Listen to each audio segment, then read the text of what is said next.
What is up, YouTube? It's been a few days since I brought you guys a guide. Today we're going to be covering Serqet, and I'm really just going to jump right into it. Hopefully I don't miss anything this time. I know I've missed either relics or something on a lot of the guides, so hopefully this one isn't missing anything at all. So we'll jump right into the build. We're going Warrior Tabby, pretty standard, not too different from every other jungler. And then we're going into Jotun's Wrath. So Jotun's Wrath is pretty much ideal on Serqet as a god. Serqet is fully ability based with an auto attack after using ability. So you're using 1 or 2 auto attacks, 3 maybe in most one-on-ones or fights or whatever. Anytime you try to do damage, you don't get to auto attack too much. You are not an auto attack god. So Jotun's is going to be key. Some people build Hydras first, which isn't terrible. Some people are always arguing Hydras is the worst, and we'll go ahead and show you Hydras real quick. So Hydra's Lament is going to be the passive, if you don't know.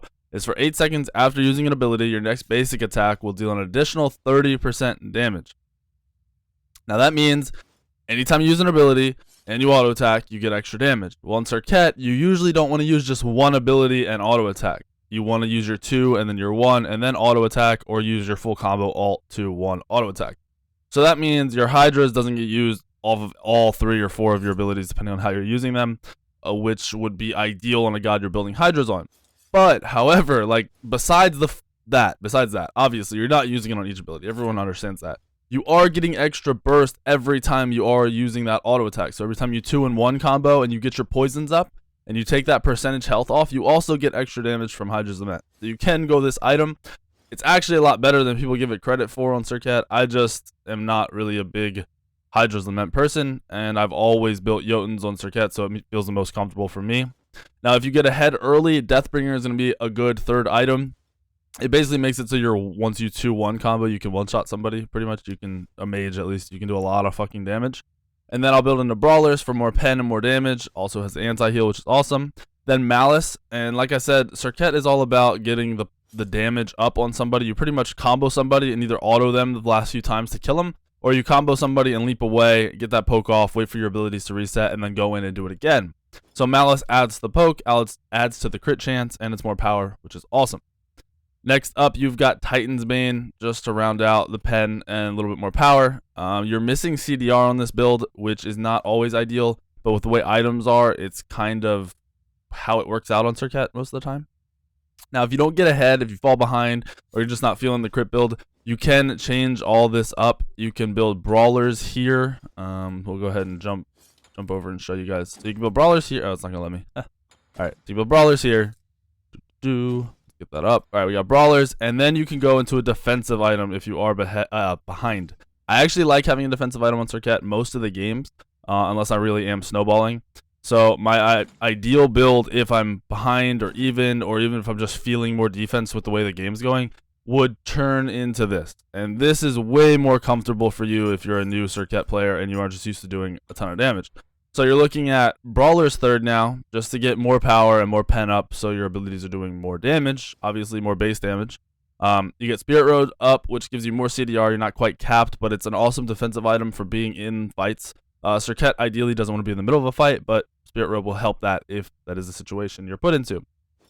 Then we get Deathbringer as our 5th item, which is kind of late, but it is just adding to that late game. You're getting full build. You're not quite full build. You're getting close to full build. You're getting level 20. You have all your abilities maxed out. You're doing max ability damage, basically. And having Deathbringer adding to that ability damage with the crits and the auto attack crit after you combo somebody is awesome. There's really nothing. I love Deathbringer on Serqet, always have. Then you're still rounding out with Titan's Bane for the extra pen, extra power. Now, Serqet's whole kit is based around mobility, burst damage, not sticking in the middle of a fight, and just kind of being evasive. So beads is going to add to that. If you ever get stunned, called out, whatever, you have beads to keep you alive, purification, whatever, they're the same thing. And then you use blink. Blink is what you get at level 12. It's your second active that you pick up, unless they have no stuns for some reason. But in an ideal game, having blink is going to allow you to wait out in a fight, let both teams use some abilities so they're down and you're a little bit safer for you to go in, and then you blink into the back line. Blink, use your 2, use your 1, ult somebody, auto attack them, kill them, get the fuck out of there. Or if your team's winning the fight, stay in the fight, use your abilities again to keep going. pretty ideal, pretty standard. The big thing with Serqet is learning the ability combos. So your 2 is going to taunt somebody in. It's not really a taunt. It's it's called madness. So if they're near their teammate, it'll send them towards their teammate, start attacking their teammate. If they're near you, they will come towards you. So that's why I call it a taunt. Ideally, you want them to come towards you. So you want to taunt the person that isn't quite close to their teammate. When they start walking towards you after you use your 2, use your 1 because they're walking in a straight line towards you. You just kind of aim your 1 downwards, so it's more of a jagged line and less of a straight line. Then you'll hit your 1, and after that, your 1 will land. You'll have 2 poisons on them. And now here's where you decide whether you're going to kill them or just poke them a little bit.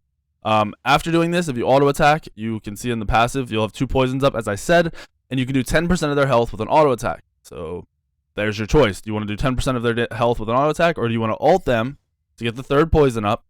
And then after they come out of the ult, you hit them with that auto attack and use 3 poisons, which is 20% of their health. A little bit confusing for some people. Read over the abilities.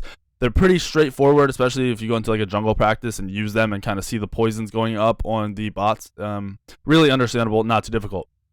Now, that decision of whether you're going to poke or try to go all out is going to be based on the damage you do in that 2-1 combo. It's going to be based on whether they have escapes or actives up. Aegis is going to be a great active against Serqet's ult, and also to keep you from autoing and doing that percentage health. And overall, just where the other team is, how they're positioned, if you're going to be able to get a kill without dying. Now, your 3 is your ability that allows you to leap. It's very rarely used for damage unless you're like ahead in the fight or the game or whatever. So this ability will be leveled up last. It's kind of key for escapes or chasing. Save it for escapes. Try to get an understanding of how Serqet works in each team fight you're in each game you're in, because it's going to be different. Some games you're going to be able to just go to the back line. They're going to ignore you. You're going to do full damage and fuck on people. Some games you're going to go to the back line and they're going to swap on you and you're going to have to run away like a little bit. So max your 1. It's going to be your most damaging ability. Realistically, you use it the most on short cooldown, especially with CDR, and it just does work. Max your ult next, meaning whenever your ult is able to be leveled up, level your ult up. It's a lot of true damage. It's just a very good ability, and it's true damage. Why not? Then I max my 2 because it's going to increase the madness duration by a teeny little bit, and it's also increasing the damage, and it's a decent amount of damage. One thing I didn't mention, when you use your 2, you're madnessing somebody, they're coming at you and attacking. If there's 2 teammates next to each other, 2 of the other team is right next to each other, your 2 actually throws out 2 little kisses, is what it's called. They're called Cobra's kisses. So it throws out 2 blades. So you'll throw out the first blade, you'll try to hit the teammate on the right or the left, and then you'll try to hit the teammate on the right or the left, like the opposite person, with the other kiss. If you do that, they will walk towards each other, auto-attacking each other, and it's very easy to land your 1 on both people, get 2 poisons on both people, and do a shit ton of damage, and pretty much instantly win that 2v2 fight or 3v3 fight you're in. Team fights are going to be a little bit harder to get that to happen, but in the small skirmishes that happen early game, if you do that, it completely changes the early and mid game, because you automatically gain an advantage and gain a lead, because 2 people are taking a fuck ton of damage and are unable to do anything. That most people do not beads that ability. Very rarely gets bead. So try to do that. Try to practice that.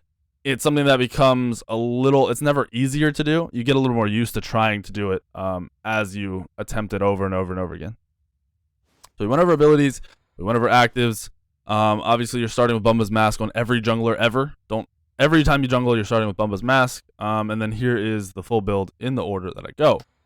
So now we will go over some counter matchups. Realistically, there's only a couple that come to mind. Geb is annoying, mainly just because the shield is, to me, a direct counter to a lot of Serqet's damage and abilities. Everyone knows that. Also, Geb's passive makes it so he takes less crit damage, I believe. Let me double check this, make sure I'm not... Yeah, you take less crit damage, straightforward. Serqet, obviously in the second build I showed you, you're not building crit so late, so it's okay if you do that build. But Geb in general, very, very annoying. Most of the other Guardians are fairly easy to kill. Sobek's knockup can be very annoying, because if you blink into a fight and try to get damage on somebody and the Sobek is guarding the backline, knockup, pluck, all that shit is going to fuck your day, because you're going to take damage during that and it's going to hurt. It's going to suck. No fun. You do well against every single healer. Serqet's ult is anti-healing, if you didn't know that. So make sure Serqet is something you're looking at into healing comps. Other assassins, a Wheelix is technically a hard counter, mainly because the ult. If you're never leaping in front of a Wheelix, you can actually win the one-on-one, or the fact that you can actually outplay the other jungler and just the matchup can actually be won. A little bit more difficult because you have to watch your leap. You can't get ulted by a Wheelix over and over again. Aside from that, Thor can be annoying just because he has stun and long range poke, and Serqet's damage is generally done in close vicinity, very close range. All the other matchups should be decent. Nija can be annoying if you get called out. It's mainly the gods that can lock you down and catch you out. If you're playing properly and positioning properly, though, that won't happen and you'll be fine.